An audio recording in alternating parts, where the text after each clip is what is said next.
Halo teman-teman, perkenalkan kami dari kelompok 8. Pada video kali ini, kami akan menjelaskan mengenai pendekatan psikologi humanistik atau bisa disebut juga sebagai psikologi kemanusiaan.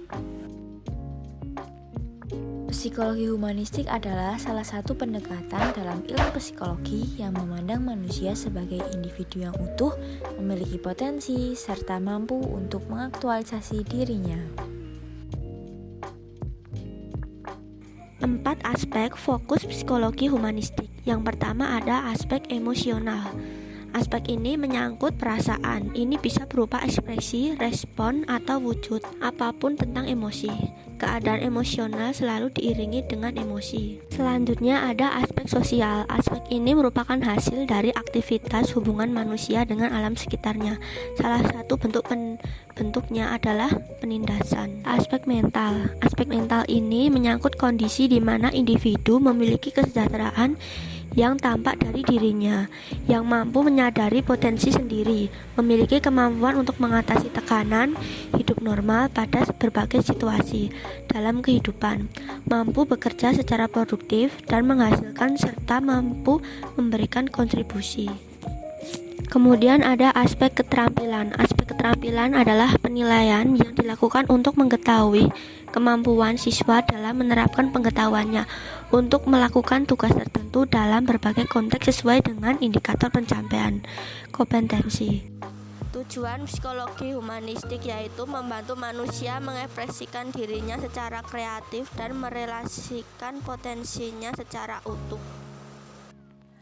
Psikologi humanistik adalah salah satu pendekatan dalam ilmu psikologi yang menekankan pada pentingnya kesadaran, aktualisasi diri, keunikan individu, dan hal-hal yang bersifat positif tentang manusia. Teori humanistik menyatakan bahwa manusia adalah makhluk yang bebas dan selalu mengarah kepada pengungkapan potensi yang dimilikinya apabila mendapat dukungan dari lingkungan. Teori humanistik lahir pada akhir tahun 1950 dikarenakan sebelumnya terdapat dua teori psikologi yang mendapatkan kritikan. Teori pertama yaitu teori psikoanalisa. Mengapa demikian? Dikarenakan teori ini menyatakan bahwa manusia hadir sebagai bentuk naluri ke konflik dan konflik ke konflik. Yang intinya, teori ini ditekankan pada tingkah laku manusia yang dikendalikan oleh kekuatan irasional dan tidak sadar. Sedangkan teori behaviorisme dikarenakan menyatakan ciri-ciri manusia sebagai korban yang fleksibel, pasif, dan hanya menurut terhadap stimulasi yang datang dari lingkungannya atau sebagai budak dari lingkungannya. Intinya, teori ini menekankan adanya persamaan yang esensial antara manusia dan hewan. Rangkuman permasalahan psikologi humanistik dalam 5 postulat dari James Burgenthal tahun 1964. 1. Manusia tidak bisa direduksi menjadi komponen-komponen. 2. Manusia memiliki konteks yang unik di dalam dirinya. 3. Kesadaran manusia menyertakan kesadaran akan diri dalam konteks orang lain. 4. Manusia mempunyai pilihan-pilihan dan tanggung jawab. 5. Manusia bersifat intensional. Mereka mencari makna, nilai, dan memiliki kreativitas. Tokoh yang berpengaruh. Abraham Maslow di tahun 1908 sampai 1970 merupakan tokoh yang dikenal sebagai bapak psikologi humanistik. Menurut Maslow, setiap individu memiliki kecenderungan bawaan untuk mengaktualisasikan dirinya untuk mengembangkan seluruh potensi yang ada di dalam diri individu tersebut. Maslow mengembangkan hierarki kebutuhan manusia yang mendorong manusia untuk melakukan pertumbuhan dan mencapai kepuasan dalam hidup.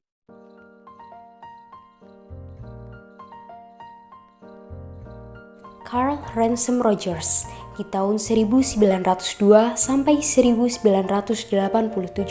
berpendapat bahwa setiap individu memiliki potensi dan kemampuan untuk memahami dirinya hingga berfungsi seutuhnya dan mencapai aktualisasi diri.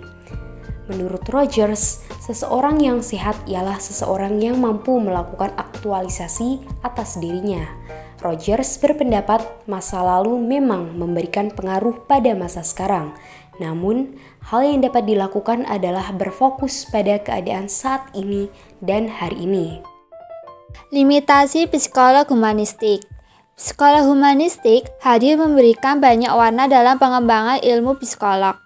Psikolog humanistik mendorong seseorang untuk mampu melihat potensi atas dirinya hingga mendorong individu untuk bertanggung jawab atas dirinya sendiri. Kendati kebermanfaatannya yang dapat dirasakan dengan baik oleh berbagai pihak, psikolog humanistik tetap memiliki kekurangan ataupun batasan. Salah satu batasan dan kritikan terhadap psikolog humanistik ialah bagaimana psikolog humanistik menggunakan pengalaman subjektif dari individu sebagai acuan.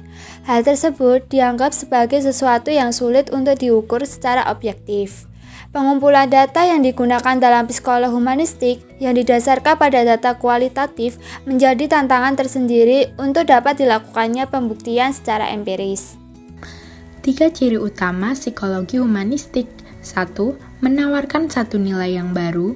2. Menawarkan pengetahuan yang luas akan kaidah penyelidikan bidang tingkah laku manusia. 3. Menawarkan metode yang lebih luas kaidah efektif dalam pelaksanaan psikoterapi. Asumsi dalam psikologi humanistik. 1. Manusia memiliki kehendak bebas atau free will untuk bergerak. 2. Setiap manusia itu unik dan memiliki potensi. 3. Individu memiliki kemampuan untuk mengaktualisasikan dirinya.